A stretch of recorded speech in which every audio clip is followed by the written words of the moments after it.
Yeah, all the time, filled with doubts because, the future is very uncertain. No one can be right off your 51%. You're like the best ever in this business.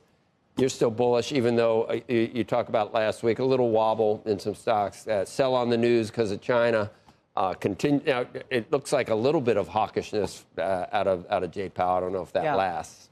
Yeah, that's right. I think the market has a lot of walls of worry because we've got the shutdown, we've got China, we got the Fed speak. Tom Lee opens by admitting he is not fearless, but he is data-driven. And right now, the data tells him those walls of worry are the very reason equities still have room to run. In a market obsessed with every headline, he leans into discomfort as proof that sentiment has not caught up with price. His message is simple. Uncertainty is normal, fear is crowded, and both can create opportunity for investors willing to look beyond the noise. November should be really strong. I think at least 200 points on the S&P. So maybe...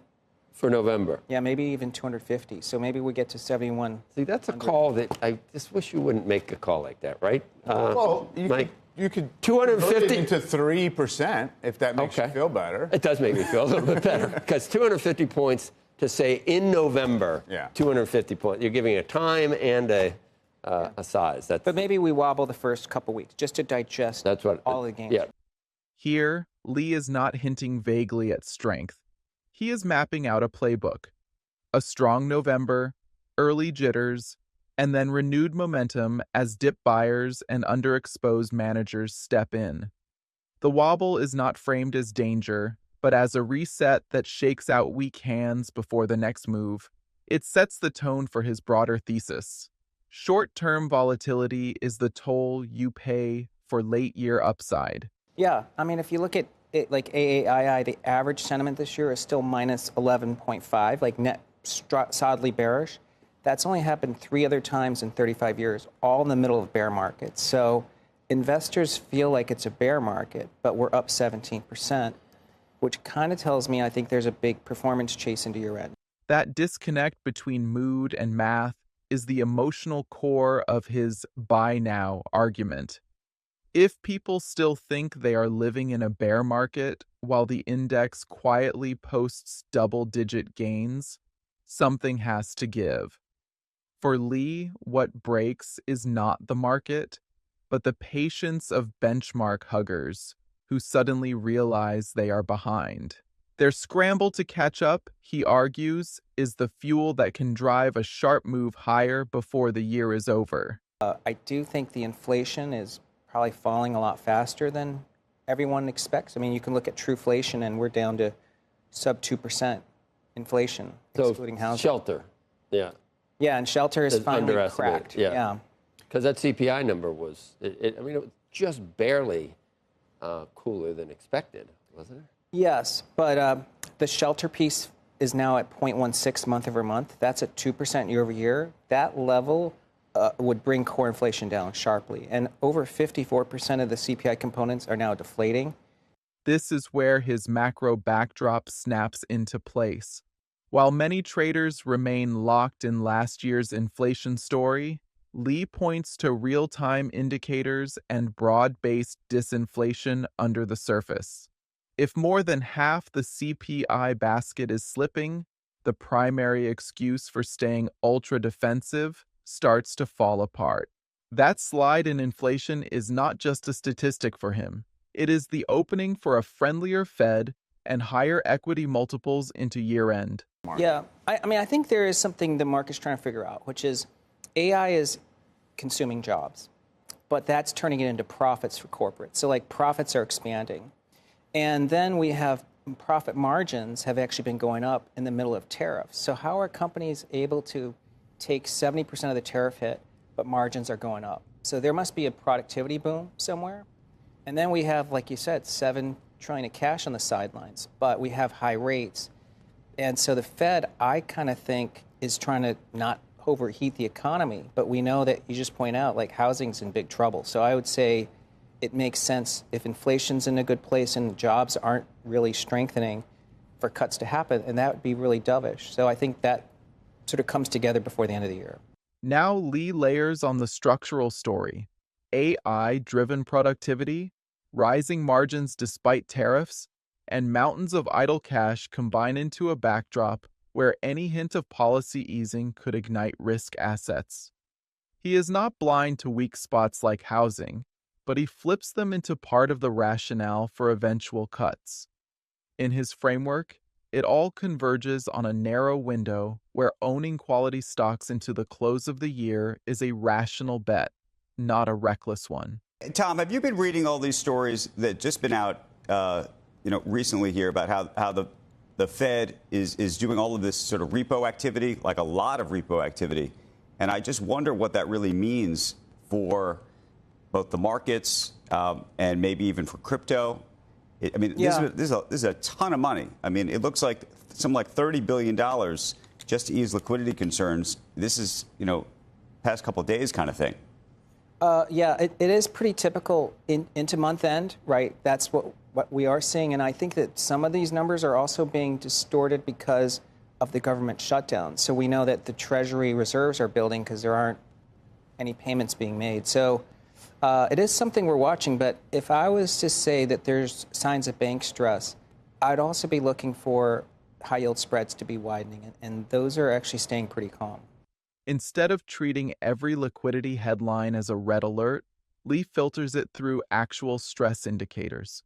If high-yield spreads are calm, he is not ready to declare crisis. That perspective feeds his overarching narrative. The scariest stories are not always the truest, and reflexively hiding in cash when the data does not confirm disaster may leave investors behind if markets keep grinding up. So you figure no problem with 7,000 by the end of the year, more likely something even above that in your view? Like what, like 7,300? Yeah, I mean, maybe 7,300, 7,500. 7,500. Yeah, so we still, in December, we would build on those November gains. See, Santoli's like, no way. No, I don't say no way. I'm open-minded to how far bull markets can go, right? Strong years end strong. We all know about that. Here the thesis comes into full view. He is not just comfortable with 7,000. He is openly entertaining a path towards 7,300 or even 7,500. The key phrase is his reminder that strong years often close with a flourish. For viewers, it crystallizes his stance. In his view, fading strength now is fighting both history and the mechanics of underperforming money managers chasing into the final stretch. The one piece of it I think it's worth kind of struggling with a little bit, though, Tom, is you can look at the AAI surveys, kind of what people are saying, and then you see, equity exposures in, Bank of America private client accounts are basically at their highs, right? So people have kind of, in aggregate, been riding this to some degree. And then you see a lot of what we've talked about in the last several months of, this kind of upwelling of speculative action in non-profitable tech stocks, low-quality equities leading. That's not the Mag 7. That's like a lot of other marginal stuff. So how do you jibe that with that sense that people are still skeptical? Yeah, I mean, one, we know there must be skepticism because if people were bullish, the institutional fund managers should have better performance. But as you know, this is one of the worst years for fund managers in almost 30 years. I think that there is also kind of problems in private markets. So I think private credit is doing terribly, and I think a lot of LPs in alternative funds, whether it's venture or private equity, are pretty disappointed by their returns, like the 5 years into now. But the stock market's done well. So I think that there is bearishness because like private equity hasn't come through and fund managers are doing badly. But you're right, the ones who stuck with public stocks are doing well. This exchange exposes the last layer of tension. Speculation in weaker names, high reported exposures, and yet deep dissatisfaction among professionals and private market investors. Lee treats that contradiction as confirmation that doubt still runs deep. In his storyline, that lingering skepticism is exactly what leaves room for another leg up. As long as many sophisticated players remain frustrated, the final rush into public equities can still be ahead, not behind. Well, Bitcoin, I mean, if I look at everything since October 10th, because that was the biggest liquidation in the history of crypto, like bigger than FTX. Like a margin call almost. Yeah, it was like almost a miniature rupture, like a tsunami. We're only a couple weeks from that, so I think the market is consolidating. But if I look at fundamentals, like Ethereum, stablecoin volumes have been exploding, application revenues at all-time highs. So right now, fundamentals are leading price in crypto. So I think eventually we consolidate and then we rally into year end. Where, 150? Yeah, I think we can still get to 150, 200 for Bitcoin, and then something like 7,000 for Ethereum. Lee's framework is clear.